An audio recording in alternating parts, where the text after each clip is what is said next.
শুভ সকাল। আজকে আমি তোমাদেরকে একটা টেন্সের গুরুত্বপূর্ণ বিষয় আলোচনা করবো, সেটা হচ্ছে প্রেজেন্ট ইনডিফিনিট টেন্সের গঠন ও চেনার উপায়। তো আজকে আমি তোমাদেরকে এখানে প্রেজেন্ট ওয়ান মানে প্রেজেন্ট ইনডিফিনিট টেন্সের গঠন স্পষ্টভাবে লিখে দিয়েছি তোমাদের সুবিধার্থে। যেমন সাবজেক্ট প্লাস বি ওয়ান, আমরা কেউ বলি বি ওয়ান মানে মূল ভার্বের প্রেজেন্ট ফর্ম প্লাস অবজেক্ট।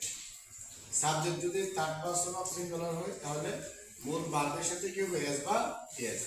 এখানে একটা বিষয় খেয়াল করা উচিত যে সাবজেক্ট যদি থার্ড পারসন অফ সিঙ্গুলার থাকে তাহলে বি ওয়ানের সাথে কি হবে, এস বা এস যুক্ত হবে।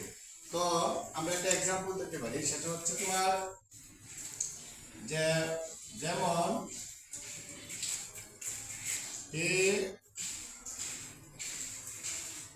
move here. He go to school. এই শিক্ষার্থীর একটু জিনিসটা দেখি, এখানে সাবজেক্ট কি আছে, হি, সেটা থার্ড পারসন অফ সিঙ্গুলার। আর এখানে সাবজেক্ট কি আছে, হি, সেটা third person of singular.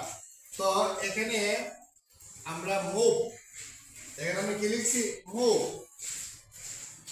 Move. তো আমরা এখানে মুভের সাথে আমরা কি লিখতে পারি, এস। কি কারণে, সাবজেক্ট যদি থার্ড পারসন অফ সিঙ্গুলার থাকে তাহলে কি হবে, মূল ভার্বের সাথে এস বা এস চলবে। তো এখানে যদি আমরা মনে করো মুভ, আমরা মুভ যদি লাগাই তাহলে কি হবে, মুভ। আর এখানে আমরা লিখলাম সাবজেক্ট যদি এস যুক্ত করলাম, আর এখানে সাবজেক্টের সাথে কি করলাম, এস যুক্ত করলাম।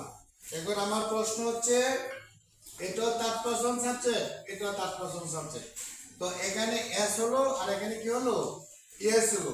এই দুটার কি কারণ, আসো আমরা এই কারণ সম্পর্কে আলোচনা করি।